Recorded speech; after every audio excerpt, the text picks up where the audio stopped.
ನಮಸ್ಕಾರ. 3,98,000 ಕಡಲಾಮೆಗಳು ಮೊಟ್ಟೆ ಇಡುವ ಕಡಲ ತೀರ ವಿಶೇಷ ಕಾರ್ಯಕ್ರಮಕ್ಕೆ ಸ್ವಾಗತ. ನಾನು ಲಿಖಿತಾ ಪ್ರಜ್ವಲ್. ಆಮೆಗಳು ಮೊಟ್ಟೆ ಇಡುತ್ತವಾದರೂ ಮೊಟ್ಟೆಗಳು ರಬ್ಬರ್ ಚೀಲದಂತಹ ಹೊರಭಾಗವನ್ನು ಹೊಂದಿದೆ. ಕೆಂಪು ಕಿವಿಯ ಕಡಲಾಮೆ ರಕ್ಷಿತ ಆಮೆಯ ಪಟ್ಟಿಯಲ್ಲಿಲ್ಲ. ಒಟ್ಟಾರೆ ಆಮೆ ಲೋಕವೇ ಸೋಜಿಗ. ಹೇಗೆ ನೋಡೋಣ ಬನ್ನಿ. 1972ರಲ್ಲಿ ಭಾರತದಲ್ಲಿ ಕಾಡು ಜೀವ ರಕ್ಷಣಾ ಕಾಯ್ದೆ ತಯಾರಾಯಿತು. ಅದಕ್ಕೆ ಹಿಂದೆ ತುಳುನಾಡಿನಲ್ಲಿ ವರ್ಷಕ್ಕೊಮ್ಮೆ ಕೆಡ್ಡಸದ ಬೇಟೆ ಅಲ್ಲಲ್ಲಿ ಆಡುತ್ತಿದ್ರು. ಮೀನುಗಾರರು ಕಡಲಾಮೆ ಮತ್ತು ಕಡಲಾಮೆಯ ಮೊಟ್ಟೆ ಎಲ್ಲ ಹಿಡಿದು ತರುತ್ತಿದ್ರು. ವನ್ಯಜೀವಿ ಸಂರಕ್ಷಣಾ ಕಾಯ್ದೆ ಬಂದ ಮೇಲೆ ಅವೆಲ್ಲ ನಿಂತು ಹೋಯಿತು. ಹಾಗಾಗಿ ಕರಾವಳಿಯಲ್ಲಿ 1970ರವರೆಗೆ ಕಡಲಾಮೆಯ ಮಾಂಸ ಮತ್ತು ಮೊಟ್ಟೆಯನ್ನು ತಿನ್ನುವವರಿದ್ರು, ತಂದು ಮಾರುವವರು ಇದ್ರು. ಈ ಆಮೆಯ ಮೊಟ್ಟೆಗಳು ಹಕ್ಕಿಗಳ ಮೊಟ್ಟೆಗಳಂತೆ ಚಿಪ್ಪು ಹೊಂದಿಲ್ಲ. ತೆಳ್ಳನೆಯ ಚರ್ಮದ ಕವಚ ಹೊಂದಿವೆ. ಹಾಗಾಗಿ ಇವು ರಬ್ಬರ್ ಚೆಂಡಿನಂತೆ ವರ್ತಿಸುತ್ತಿದ್ವು. 1973ರಲ್ಲಿ the wildlife protection act ಅಮಲಿಗೆ ಬಂತು. ಈ ಕಾಯ್ದೆಯಂತೆ ಅಪರೂಪದ ಪ್ರಾಣಿ, ಪಕ್ಷಿ, ಮೀನು, ಸಸ್ಯ ಮೊದಲಾದವುಗಳನ್ನು ಸಂರಕ್ಷಿಸಲ್ಪಟ್ಟ ಜೀವಿಗಳು ಎಂದು ಪಟ್ಟಿ ಮಾಡಲಾಗಿದೆ. ಹಾಗಾಗಿ ಅವುಗಳನ್ನು ನಾಶ ಮಾಡುವುದು ಅಪರಾಧವಾಗುತ್ತದೆ. ಅದೇ ರೀತಿ ಕಡಲಾಮೆಗಳನ್ನು ಹಿಡಿಯುವಂತಿಲ್ಲ. ಕಾನೂನು ಬಂದ ಆರಂಭದಲ್ಲಿ ಕೆಲವು ಬೆಸ್ತರು ತೊಂದರೆಗೆ ಸಿಲುಕಿದ್ದೂ ಇದೆ. ಆದರೆ ಈಗ ಅದನ್ನು ಯಾರೂ ಹಿಡಿಯುವುದಿಲ್ಲ. ಕಡಲಾಮೆಗಳು ಟರ್ಟಲ್ ಬಗೆಯಲ್ಲಿ ನಿರ್ತುಲವೂ ಇಲ್ಲವೇ ಈಜಲು ಜಾಲಪಾದ ಹೊಂದಿರುವವುಗಳಾಗಿವೆ. ಇನ್ನು ನೆಲದ ಮೇಲಿನ ಆಮೆಗಳು ಗಟ್ಟಿ ಗೋಪುರ ಮಾದರಿಯ ಚಿಪ್ಪು ಹೊಂದಿದ್ವು. ಇವು ಟಾರ್ಟೈಸ್ಗಳು. ತುಳುನಾಡಿನಲ್ಲಿ ಕೊರಗ ಜನಾಂಗದವರು ಕೆರೆಗಳ ಬದುಗಳಲ್ಲಿ ಇವುಗಳನ್ನು ಒಂದು ಕಾಲದಲ್ಲಿ ಕೋಲು ಊರಿ ನೋಡಿ ಹಿಡಿಯುವಲ್ಲಿ ಬಲ್ಲಿದರಾಗಿದ್ರು. ಈ ನೆಲದಾಮೆಗಳು ಬೆರಳು ಕಾಲುಗಳನ್ನು ಹೊಂದಿವೆ. ನೀರಿನ ಆಮೆಗಳು ನೀರು ಜಾರು ಚಿಪ್ಪುಗಳನ್ನು ಹೊಂದಿರುವುಗಳಾಗಿವೆ. ನೆಲದಾಮೆಗಳಂತೆ ಏರು ತಗ್ಗಿನ ಚಿಪ್ಪು ಹೊಂದಿರುವುದಿಲ್ಲ. ಟಾರ್ಟೈಸ್, ಟರ್ಟಲ್ ಅಲ್ಲದೆ ಟೆರಾಪಿನ್ಸ್ ಎಂಬ ಇನ್ನೊಂದು ವರ್ಗವೂ ಇದೆ. ಇವು ನೀರಾಮೆಗಳಾಗಿದ್ದು ಸಣ್ಣ ಆಕಾರದವುಗಳಾಗಿವೆ. ಗಲಪಾಗೋಸ್ ದ್ವೀಪದ ಆಮೆಗಳು ಬಹುದೊಡ್ಡವು. ಇವು 4 ಅಡಿಯಷ್ಟು ಉದ್ದಗಲ ಇರುತ್ತವೆ. ಸ್ಪೆಕಲ್ಡ್ ಕೇಪ್ ಆಮೆಗಳು 3 ಅಂಗುಲಕ್ಕಿಂತಲೂ ಸಣ್ಣ ಆಕಾರದವಾಗಿದೆ. ಆಮೆಗಳು ಬಹುತೇಕ ಸಸ್ಯಾಹಾರಿಗಳಾದರೂ ಕೆಲವು ಮೀನು ಮತ್ತು ಹಕ್ಕಿಗಳನ್ನು ಬೇಟೆಯಾಡಿ ತಿನ್ನುವವುಗಳು ಇವೆ. ಆಮೆಗಳು ಸರೀಸೃಪಗಳ ವರ್ಗಕ್ಕೆ ಎಂದರೆ ಹಾವು, ಓತಿ, ಕಪ್ಪೆ ಮೊದಲಾದವುಗಳ ವರ್ಗಕ್ಕೆ ಸೇರಿದ ಜೀವಿಯಾಗಿದೆ. ನಿಧಾನವಾಗಿ ನಡೆಯುವುದು ಆಮೆಗಳ ಸಹಜ ಗುಣ. ಕಡಲಾಮೆಗಳು ಮತ್ತು ನೀರಾಮೆಗಳು ಚೆನ್ನಾಗಿಯೇ ಈಜುತ್ತವೆ. ಅತಿ ಸಣ್ಣ ಆಮೆಗಳು 1-2 ಮೊಟ್ಟೆ ಮಾತ್ರ ಇಡುತ್ತವೆ. ಸಣ್ಣವು 20ರಷ್ಟು ಮೊಟ್ಟೆ ಇಡುತ್ತವೆ. ದೊಡ್ಡ ಆಮೆಗಳು ಇನ್ನೂ ಹೆಚ್ಚು ಸಂಖ್ಯೆಯಲ್ಲಿ ಮೊಟ್ಟೆ ಇಡುತ್ತವೆ. ಆಮೆಗಳು ಇರುಳಲ್ಲಿ ಮಣ್ಣು ಅಗೆದು ಮೊಟ್ಟೆ ಇಡುತ್ತವೆ. ಕಡಲಾಮೆಗಳು ರಾತ್ರಿ ಹೊತ್ತು ಹೆಚ್ಚು ಹೊಯ್ಗೆ ಇರುವ ಬೀಚ್ಗಳಿಗೆ ಬಂದು ಹೊಯ್ಗೆ ತೋಡಿ ಮೊಟ್ಟೆ ಇಟ್ಟು ಮುಚ್ಚಿ ಬಿಟ್ಟು ಹೋಗುತ್ತವೆ. ಸುಮಾರು 120 ದಿನಗಳ ಅವಧಿಯಲ್ಲಿ ಮೊಟ್ಟೆಯೊಡೆದು ಮರಿಗಳು ಹೊರಬರುತ್ತವೆ. ಸಣ್ಣ ಮರಿಗಳು ಬಹುತೇಕ ಮಾಂಸಾಹಾರಿಗಳಿಗೆ ಬೇಟೆಯಾಗಿ ಕೆಲವು ಮಾತ್ರ ಉಳಿಯುತ್ತವೆ. ಹಾಗಾಗಿ ಈಗೆಲ್ಲ ಆಲಿವ್ ರಿಡ್ಲೆಯಂಥ ಕಡಲಾಮೆಗಳ ಮೊಟ್ಟೆಗಳನ್ನು ಸಂಗ್ರಹಿಸಿ ಮರಿ ರಕ್ಷಣೆ ಮಾಡುವ ತಂಡಗಳು ಎಲ್ಲ ದೇಶಗಳಲ್ಲೂ ಇವೆ.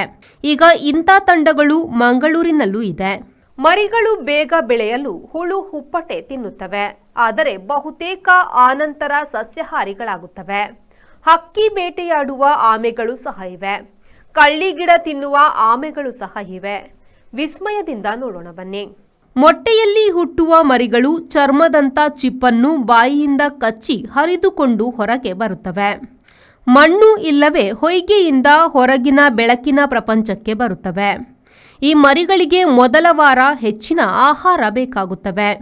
ಸಸ್ಯಾಹಾರಿ ಜಾತಿಯ ಆಮೆಗಳು ಕೂಡ ಈ ಹಂತದಲ್ಲಿ ಹುಳು, ಹುಪ್ಪಟೆ ಮೊದಲಾದವನ್ನು ತಿನ್ನುತ್ತವೆ. ಕಡಲಾಮೆಯ ಮರಿಗಳು ಹುಟ್ಟಿದ ಕೂಡಲೇ ಕಡಲತ್ತ ಸಾಗುತ್ತವೆ. ಆಗ ಹದ್ದು, ನರಿ ಮೊದಲಾದವಕ್ಕೆ ಆಹಾರವಾಗುತ್ತವೆ. ಅದನ್ನು ತಡೆಯಲು ಇಂದು ಲೋಕದ ಎಲ್ಲ ಕಡೆ ಸ್ವಯಂ ಸೇವಕ ಸಂಘಗಳಿವೆ. ಆಮೆಗಳು 80ರಿಂದ 150 ವರ್ಷ ಬದುಕುತ್ತವೆ. ಗಾಲಪಾಗೋಸ್ ಬಾರಿ ಆಮೆಗಳು 150ರಿಂದ 260 ವರ್ಷ ಬದುಕುತ್ತವೆ. ದೀರ್ಘಾಯುಷಿ ನೆಲಜೀವಿಗಳಲ್ಲಿ ಆಮೆ ಮುಖ್ಯವಾದುದು. ತುಳುವಿನ ಓಂಟಕ್ರ ವಾಂಟಕ್ರ ಶಬ್ದವು ಮೂಲ ದ್ರಾವಿಡ ಓಡ್ ಓಟ್ ನುಡಿಯಿಂದ ಬಂದಿದೆ. ಓಡ್ ಓಟ್ ಎಂದರೆ ಚಿಪ್ಪು ಎಂದರ್ಥ. ಓಂಟಕ್ರಗಳು ಎಂದರೆ ನೆಲದ ಆಮೆಗಳು ಚಿಪ್ಪನ್ನು ಹೊಂದಿವೆ. ಎಲ್ಲ ಆಮೆಗಳು ಚಿಪ್ಪು ಜೀವಿಗಳೇ ಆಗಿವೆ. ಓಟೆ ವಾಟೆ ಎಂಬ ನುಡಿ ಕೂಡ ಚಿಪ್ಪು ಇರುವ ಕಾರಣಕ್ಕೆ ಬಂದಿದೆ. ಉದಾಹರಣೆಗೆ ಮಾವಿನ ಓಟೆ, ವಾಟೆ ಇತ್ಯಾದಿ ಗಮನಿಸಿ. ತುಳುನಾಡಿನಲ್ಲಿ ಓಡು ಸುಡುವ ಓಡಾರಿ ಜನಸಮುದಾಯವಿದೆ. ಈಗ ಇವರು ಭಾಷಾಂತರ ಆಗಿದ್ದಾರೆ. ಹಿಂದೆ ಮನೆಗಳಿಗೆ ಓಡು ಸೂರು ಇದ್ದವು. ಜರ್ಮನಿ ಮಿಷನರಿಗಳು ಅದನ್ನು ಅಗಲ ಮಾಡಿದ್ರು. ಅದು ಬಿಸಿಲಿಗೆ ಕಾದಿತು. ಹೆಂಚು ಎಂಬ ಹೆಸರು ಪಡೆಯಿತು. ಯಾಕೆಂದರೆ ಕಾವಲಿಯ ಬದಲು ದೋಸೆ ಹೆಂಚು ಅದಾಗಲೇ ಬಳಕೆಗೆ ಬಂದಿತ್ತು. ಆಮೆಯ ಮಿದುಳು ಬಹಳ ಚಿಕ್ಕದು. ಹಾಗಾಗಿ ಇವುಗಳ ನೆನಪಿನ ಶಕ್ತಿ ಮತ್ತು ಓಡು ಶಕ್ತಿ ತೀರಾ ಕಡಿಮೆ.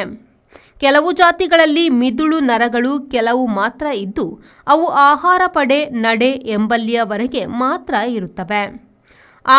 ಆಮೆಗಳ ನಡುವೆ ಸಂವಹನ ಎಂದರೆ ಗಂಡು ಹೆಣ್ಣುಗಳ ಮಿಲನಕ್ಕೆ ಸಂಬಂಧಿಸಿದ್ದಾಗಿದೆ. ಮೊಟ್ಟೆ ಇಡುವ ಮಟ್ಟಿಗಾಗಿದೆ. ಕಾವು ಕೊಡುವ ಕೆಲಸವನ್ನೆಲ್ಲ ಅವು ಮಾಡುವುದಿಲ್ಲ. ವಿಭಿನ್ನ ಭೂನೆಲೆಗಳಲ್ಲಿ ಆಮೆಗಳು ಬದುಕಿದರೂ ಆಸ್ಟ್ರೇಲೇಷಿಯಾ ಪ್ರದೇಶದಲ್ಲಿ ಆಮೆಗಳೇ ಇಲ್ಲ. ಗಲಪಾಗೋಸ್ ಬಿಟ್ಟರೆ ಆಲ್ಡಾಬ್ರಾ ಆಮೆಗಳು ಕೂಡ ದೊಡ್ಡ ಆಕಾರದವುಗಳಾಗಿವೆ. ಆಮೆಗಳು ಹಿಂದೂ ಧರ್ಮ ಮೊದಲಾದ ಸಂಸ್ಕೃತಿಗಳಲ್ಲಿ ಧಾರ್ಮಿಕ ಮಹತ್ವ ಪಡೆದವುಗಳು ಇವೆ. 1968ರಲ್ಲಿ ಸೋವಿಯತ್ ರಷ್ಯಾದ ಜೋಂಡ್ 5 ಆಕಾಶಯಾನದಲ್ಲಿ ಅಲ್ಲಿನ ಆಮೆಯೊಂದು ಚಂದ್ರನಿಗೆ ಸುತ್ತು ಹಾಕಿ ವಾಪಸ್ಸಾಗಿ ಚೆನ್ನಾಗಿಯೇ ಇತ್ತು. ಜಾಗತಿಕವಾಗಿ ಈಗ ಆಲಿವ್ ರಿಡ್ಲೆ ಸಮುದ್ರ ಆಮೆಯು ಹೆಚ್ಚು ಸುದ್ದಿಯಲ್ಲಿದೆ. ಭಾರತದ ವನ್ಯಜೀವಿ ರಕ್ಷಣಾ ಕಾಯ್ದೆಯಂತೆ ಆಲಿವ್ ರಿಡ್ಲೆಯನ್ನು ನಿರ್ವಂಶದಂಚಿನಲ್ಲಿರುವ ಜೀವಿ ಎಂದು ಪರಿಶಿಷ್ಟ 1ರ ರಕ್ಷಣೆಯನ್ನು ಕೊಡಲಾಗಿದೆ. ಮುಖ್ಯವಾಗಿ ಹಿಂದೂ ಮಹಾಸಾಗರ ಮತ್ತು ಅದರೊತ್ತಿನ ಶಾಂತ ಮಹಾಸಾಗರದಲ್ಲಿ ಈ ಕಡಲಾಮೆಗಳು ಕಂಡುಬರುತ್ತವೆ. ಇವು 2 ಅಡಿ ಉದ್ದಗಲ ಬೆಳೆಯುತ್ತವೆ. ಜಪಾನ್ನಿಂದ ಆಸ್ಟ್ರೇಲಿಯಾ, ನ್ಯೂಜಿಲೆಂಡ್ ಕಡಲಿನಿಂದ ಹಿಡಿದು ಭಾರತದ ಕರಾವಳಿಯವರೆಗೆ ಈ ಆಲಿವ್ ರಿಡ್ಲೆ ಕಡಲಾಮೆಗಳಿವೆ. ಇವು ಆಸ್ಟ್ರೇಲಿಯಾ ಕಡಲಿನಿಂದ ಬಂಗಾಳ ಕೊಲ್ಲಿಯವರೆಗೆ 9,000 ಕಿಲೋಮೀಟರ್ ಈಜಿ ಬರುತ್ತವೆ ಎನ್ನಲಾಗಿದೆ. ಮುಖ್ಯವಾಗಿ ಒಡಿಸ್ಸಾ, ಬಂಗಾಳ, ಅಂಡಮಾನ್ ಕರೆಗಳಲ್ಲಿ ಮೊಟ್ಟೆ ಇಡುತ್ತವೆ. ಅಪರೂಪಕ್ಕೆ ಅರಬ್ಬಿ ಸಮುದ್ರದ ಭಾರತೀಯ ಕರೆಯಲ್ಲೂ ಅಲ್ಲಲ್ಲಿ ಮೊಟ್ಟೆ ಇಡುವುದು ಕಂಡುಬರುತ್ತದೆ. ಒಡಿಸ್ಸಾದ ಗಹಿರ್ಮಾತಾ ಬೀಚ್ ಆಲಿವ್ ರಿಡ್ಲೆ ಮೊಟ್ಟೆ ಇಡುವ ಭಾರತದ ಅತಿ ಮುಖ್ಯ ನೆಲೆಯಾಗಿದೆ. ಇಲ್ಲಿ ಪ್ರತಿ ವರ್ಷ 3,98,000 ಆಲಿವ್ ರಿಡ್ಲೆಗಳು ಮೊಟ್ಟೆ ಇಡುತ್ತವೆ. ಇದು ಒಡಿಸ್ಸಾದ ಗಂಜಾಮ್ ಜಿಲ್ಲೆಯ ಬಿಟಕ್ರಾನಿಕಾ ವನ್ಯಜೀವಿ ರಕ್ಷಿತ ಪ್ರದೇಶದೊಳಗಿದೆ. ಇಲ್ಲಿ ಆಮೆ ಪ್ರವಾಸೋದ್ಯಮವು ಬಲಿತಿದೆ. ಜಗದಗಲದ ಜನರು ಈ ಸಮಯದಲ್ಲಿ ಇಲ್ಲಿಗೆ ಪ್ರವಾಸ ಬರುತ್ತಾರೆ. ಆಮೆಗಳು 4 ಕಾಲು ಮತ್ತು ಇಡೀ ತಲೆಯನ್ನು ಚಿಪ್ಪಿನೊಳಗೆ ಎಳೆದುಕೊಳ್ಳಬಲ್ಲವು. ನೀರು ನಾಯಿ ಮೊದಲಾದವು ಕಡಲಾಮೆ ಸಹಿತ ಎಲ್ಲ ಆಮೆಗಳ ಚಿಪ್ಪು ಒಡೆದು ತಿನ್ನಬಲ್ಲವುಗಳಾಗಿವೆ ಎನ್ನುತ್ತಾ ಇಂದಿನ 3,98,000 ಕಡಲಾಮೆಗಳು ಮೊಟ್ಟೆ ಇಡುವ ಕಡಲ ತೀರ ವಿಶೇಷ ಕಾರ್ಯಕ್ರಮವನ್ನು ಮುಗಿಸ್ತಾ ಇದ್ದೇವೆ. ನಿರಂತರ ಸುದ್ದಿ ಮತ್ತು ಮನರಂಜನೆಗಾಗಿ ನೋಡ್ತಾ ಇರಿ V4 ನ್ಯೂಸ್.